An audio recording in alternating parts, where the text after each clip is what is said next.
პირველ რიგში, რა თქმა უნდა, სასამართლოში მანამდე არ მქონია სასამართლოში სიარულის ასეთი ამდენი მომენტი, ვთქვათ, ერთი-ორჯერ თუ ვიყავი ნამყოფი, მაგრამ აი ამ 9 თვის განმავლობაში კიდევ უფრო მეტად დავინახე მნიშვნელობა სასამართლოსი და კიდევ უფრო მეტად დავინახე ადგილი, სადაც შეგიძლია პირველი ნიშნები შეამჩნიო, როდესაც იხსნება სახელმწიფო. სასამართლოში მოსამართლეებს, აი ბადრაგებიდან, მანდატურებიდან დაწყებული უკვე ამჩნევს, სადაც შედიხარ. რა და პირველივე დღეებში ასე იყო. უფრო და უფრო იხსნება, რა თქმა უნდა, მაგრამ აი როდესაც აი ერთ-ერთ აღარ მახსოვს ვის პროცესზე ვიყავი, აი რომ შევედი უკვე მივხვდი რაღაცა აურა განწყობა ამ ადამიანების თვალებში, შიში მათ შორის და აგრესია ასევე, იმიტომ რომ ეს შიში როდესაც ამ შიშის დაძლევა არ ხდება და ვიღაცა რაღაცას ბრმად გავალებს და შენ ხარ ბრმა შემსრულებელი მონა, შენში მატულობს აგრესია და ეს არის უბრალო მანდატურიდან დაწყებული, დამთავრებული მოსამართლის თვალებშიც რა. ასევე ვხედავ მნიშვნელობას და აქამდე ესე არ მქონდა გააზრებული, იმიტომ რომ პირდაპირ ასე არ შევჯახები ვარ ამ პრობლემას. თუ არ არის სასამართლო, სახელმწიფო ვერ ფუნქციონირებს ნორმალურად. ანუ სახელმწიფო იმას არ ნიშნავს, მაინც და მაინც სახელმწიფო არის ფორმა მოწყობის, ხო?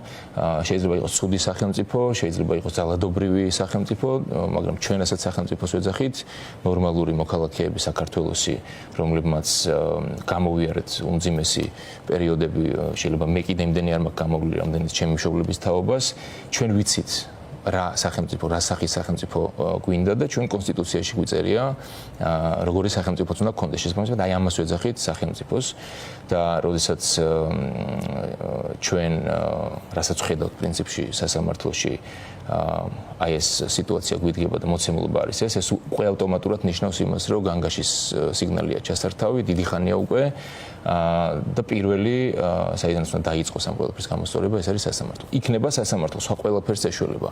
არ იქნება რომ არ არის სასამართლო, ამას რა ვიცი, ერთი ნებისმიერი ადამიანი, ჩვენ ვთქვათ, მაყურებელი ისეთია თუ არის მათ შორის, ვინც ჯერ კიდევ ფიქრობს, რომ მე შეიძლება ვწდებოდი ან ვუტრირებდე რაღაცას, ხო? მას ურჩევდი, რომ მოვიდეს ერთ-ერთ ნებისმიერ სხდომას მაინც დაესწროს და თვითონ შეაფასოს, არ არის აუცილებელი იურიდიული ცოდნა. აი გუშინ მაგალითად ყველაზე მარტივი რამ რო თქვა, სალომე ზურაბიშვილი, საქართველოს პრეზიდენტი არ შემოუშვეს, ხო, მე იქ ვიყავი და ესე იგი მრავალჯერ იყო ქალბატონი სალომე ნამყოფი პროცესზე და რა ქვია, ტელეფონში ქონდა ელექტრონული პირადობა ვერსია და ქალბატონი ნინო გალუსტაშვილი აღმოჩნდა ბატონი ნინო გალუსტაშვილი თუ ბატონი როგორც ამბობენ ხოლმე. აღმოჩნდა თურმე ისეთი პრინციპული, რომ აი მხოლოდ მან არ დაუშვა. ეს არის ქალბატონი, რომლის თვალწინ, რა ვიცი, სხდებიან ადამიანები, რომლებსაც პროკურორები კარნახობენ, რა უნდა თქვან, სხდებიან ადამიანები, ცრუმოწმეები, რომლებიც ხელს იშველენ ადამიანებისკენ, რომლებიც სინამდვილეში იქ არ იმყოფებიან დარბაზში და ეს არის ის ადამიანი, რომელმაც უკვე ამდენი ადამიანი გაუშვა პატიმრობაში უკანონოდ რა. ეს ადამიანი ისევე როგორც თელი სისტემა. ეს ადამიანები, გიორგი, ვინ ზის დღეს განსასჯელი სკამზე მთელი ამ თვეების განმავლობაში, ერთი მხრივ პროკურატურა, მეორე მხრივ პარტიულ დონეზე უკვე ქართული ოცნება ცდილობს, რომ ამ ადამიანებისგან შექმნას დამნაშავეები, წარმოაჩინონ ისინი ანტისახელმწიფოებრივი აზროვნების და ქმედებების ადამიანებად. აი, რამდენად გამოუვიდათ აი ამ თვეების განმავლობაში ეს ვინ არიან ეს ადამიანები, ვინც დღეს ზის საქართველოს სინდისი. ეს ხალხი არის საქართველოს სინდისი. ერთად აღებული, ასევე ცალ-ცალკე.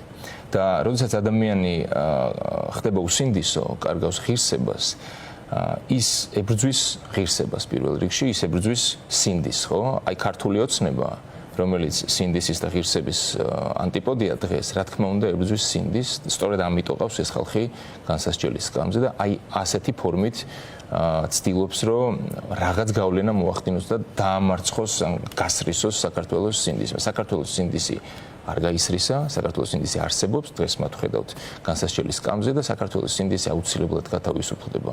და ჩვენ ვიქნებით სინდისიერი, კეთილსინდისიერი და ღირსეული სახელმწიფო აუცილებლად.